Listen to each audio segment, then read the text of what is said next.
Our Prophet ﷺ's life was defined by the upholding of Amana, the restoring of trust to their owners. He was an Amin, a trustworthy individual. He advocated it, he called towards it, applied it, and he told us that towards the end of time, one of the signs of the Day of Judgment will be people will lose Amana. And an Arab Bedouin man came in and interrupted the speech, and he said, when is the Day of Judgment? And he said to him, when the Amana, the trust, are lost, then wait for the Day of Judgment. You are dealing with one of three categories. Either you are dealing with your Lord, or either you are dealing with people, or either you are dealing with yourself. He said, and a Muslim has to uphold Amana, the trust. Dear users of the internet and social media, your time is an Amana, and there will be a question. And that's why when the people of Jahannam are roasting, and they will beg for a second chance, Allah will say to them,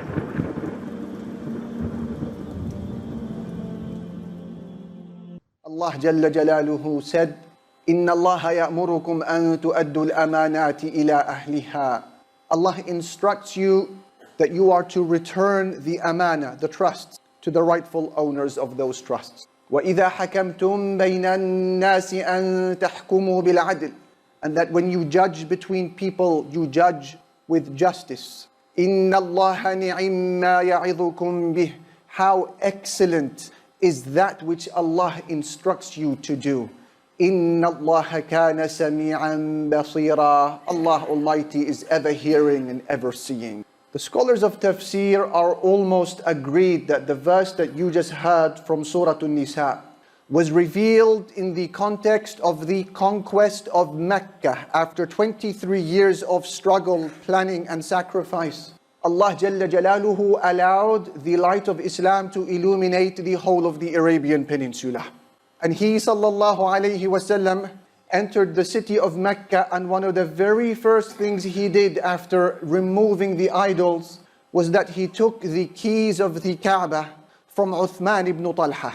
And he handed the keys over to Al-Abbas ibn Abdul Muttalib, and in another narration to Ali ibn Abi Talib. And the moment he walked inside of the Kaaba to pray, Allah revealed the verse that you just heard. Allah instructs you to give back the trusts to their owners. So he came out of the Kaaba and he called for Uthman ibn Talha and he gave him back the key. And he said, take your key back, O Uthman. This is Allah's instruction. Today is the day of loyalty and righteousness. Our Prophet ﷺ's life was defined by the upholding of Amana, the restoring of trusts to their owners. He was an Amin, a trustworthy individual, and they knew him as Amin, a trustworthy individual. He advocated it, he called towards it, applied it, and he told us that towards the end of time, one of the signs of the Day of Judgment will be people will lose Amana. The trusts will be abused. And that is why Bukhari narrates on the authority of Abu Hurairah that the Prophet ﷺ was once sat with his companions speaking to them. And an Arab Bedouin man came in and interrupted the speech, and he said, when is the Day of Judgment? He wants a date. And so some of the companions, they said, he heard the question, but he didn't like it. That's why he hasn't answered. Other companions, they said, he didn't hear the question. And when he finished his speech, he said, where is the man who inquired about the Day of Judgment? The Bedouin said, here I am, it's me. And he said to him, when the Amana, the trusts are lost, then wait for the Day of Judgment. That will be a sign. So what is Al-Amanah? That we are loosely translating as the trust. Is it limited to money that is given to you or belongings when someone travels that you have to give back in full? Is this just an Amana, or is there more to it? Because there is something profound and huge connected to the concept of Amana, the trust. Because the heavens and the earth and the mountains, they refuse to bear it. Allah Jalla Jalaluhu said, إِنَّا عَرَضْنَا الْأَمَانَةَ عَلَى السَّمَاوَاتِ وَالْأَرْضِ وَالْجِبَالِ. We presented the Amana, the trust, to the heavens and the earth and the mountains, and they all refused it. فَأَبَيْنَ أَن يَحْمِلْنَهَا. Not just that, وَأَشْفَقْنَ مِنْهَا, and they feared it. No way.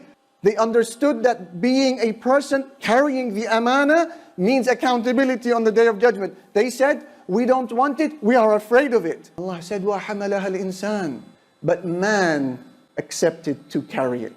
إِنَّهُ كَانَ ظَلُومًا جَهُولًا. Allah said, he is unjust, he is ignorant. What is amana? I share with you a quick tour of definitions given by our predecessors as examples of what the term amana includes, so that we know what we are speaking about this afternoon.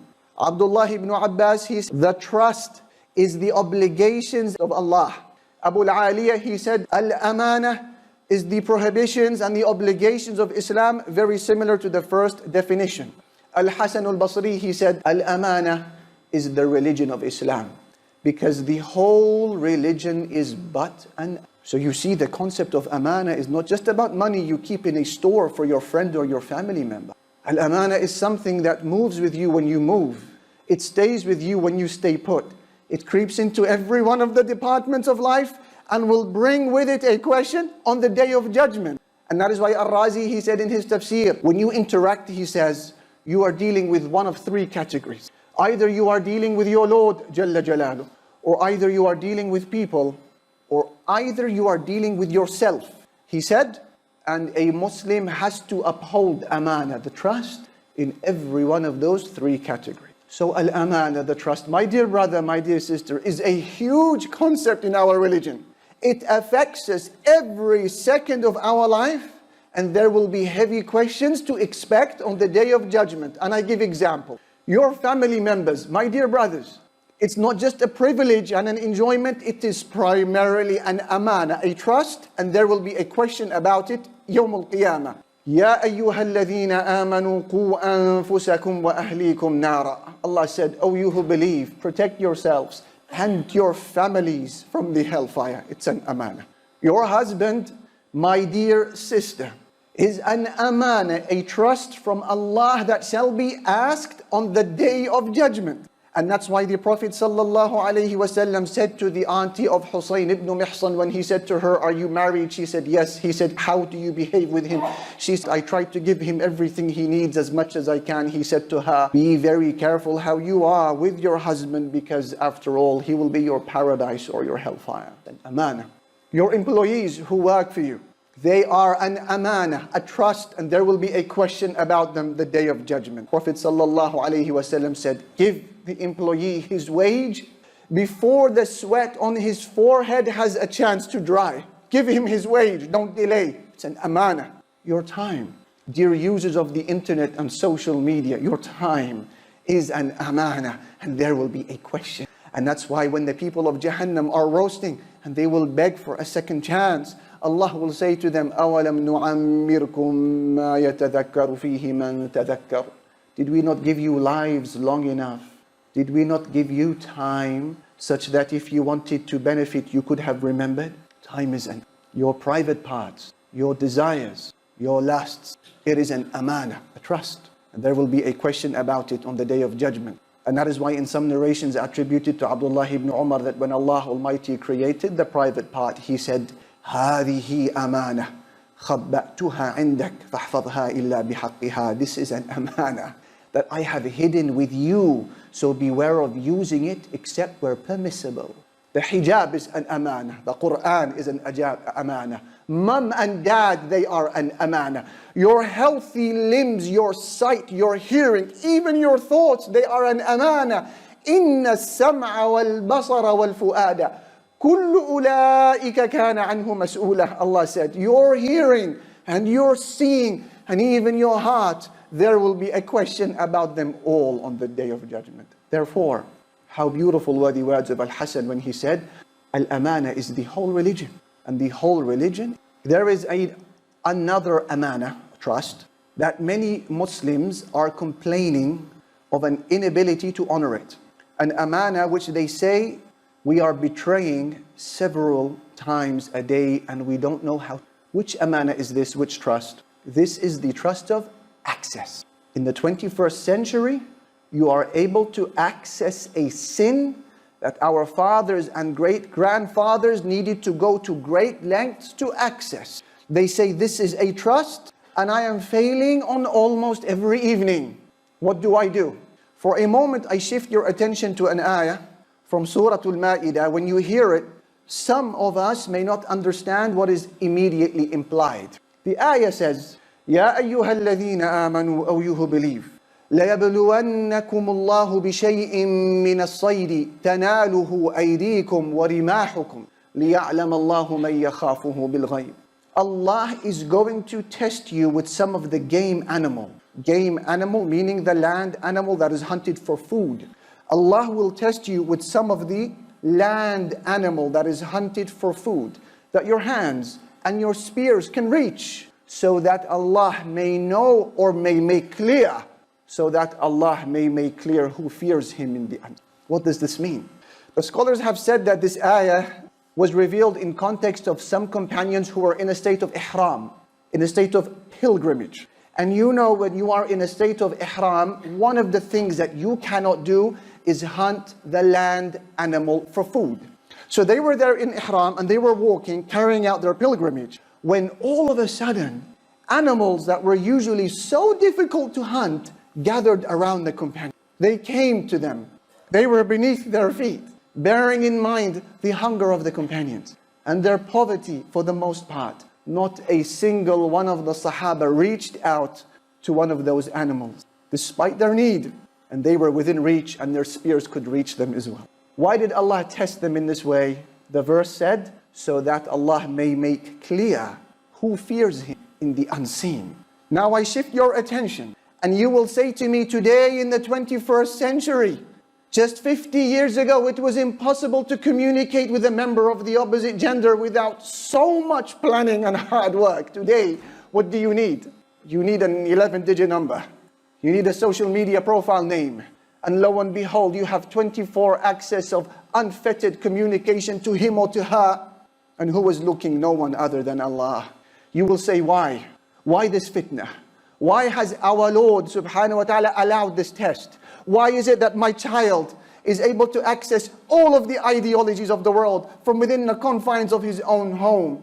All of the cultures, all of the social perversions, and all of the fetishes of people in the East and West, they see it in their mobiles and their computers.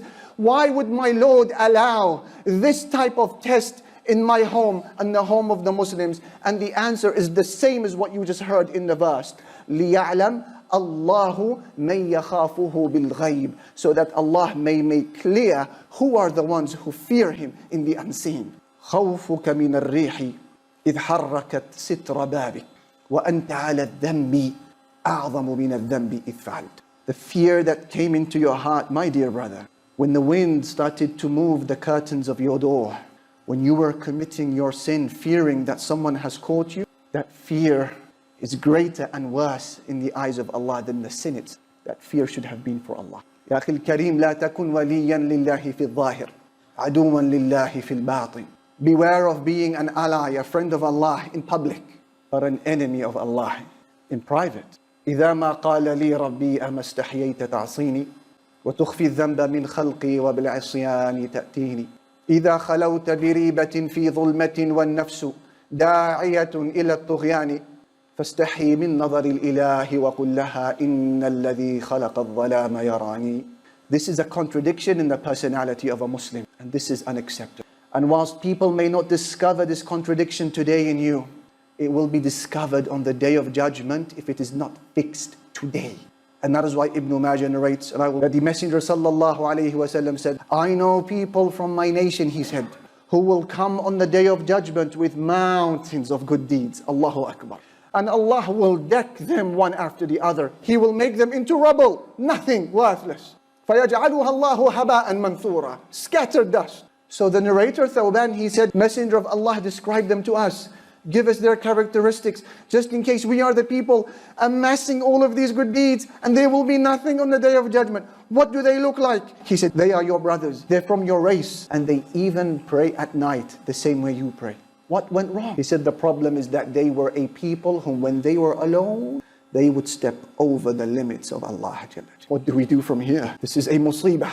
Some of you will say, my hair is standing on end. What do I do to uphold this amana of access to sin? What do I do?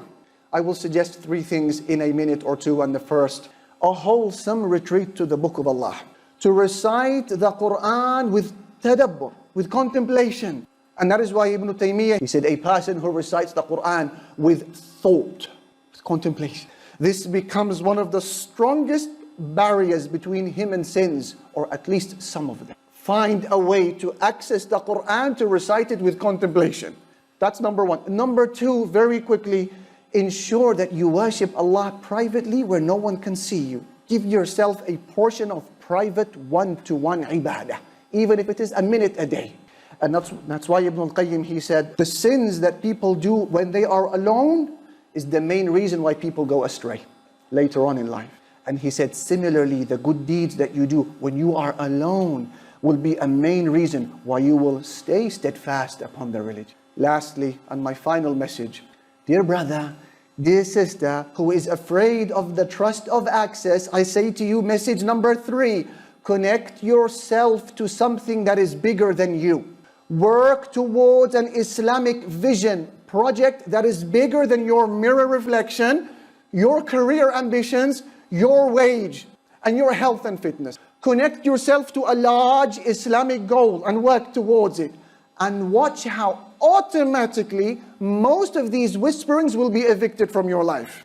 In my short experience, I have seen that in the most of the cases I've come across, brothers and sisters who are constantly dipping in and out of haram, observing that which is haram, communicating, moving in and out of relationships, exploring different drugs, using different applications, whatever they may be doing strange things to their body, most of the times it's because they are bored. There is an emptiness in here. So they need to find something to fill that empty. Whereas the people of high aspirations like you, who are digging wells, who are starting charities, who are learning knowledge, who are perfecting their recitation, they are doing something that is bigger than their dunya. They are far too busy to be slowed down by these fetishes and these whisperings. The glow of their objective that they follow is so bright that it has eclipsed every other satanic whispering. They make mistakes and they slip, but when they do, they stand up again. They say astaghfirullah, and they have a north star that they are following. They know the path that they need to be on. Connect yourself to something that is bigger than your dunya. These are 3 concluding messages I wanted to share about the test or the amana of access. We ask Allah to give us protection in our... Assalamu alaikum, brothers and sisters. Hope this video was helpful for you. This may help others too, so please consider sharing, and we will bring more videos in the future, inshallah. So consider subscribing and you won't miss any. Jazakallahu khairan.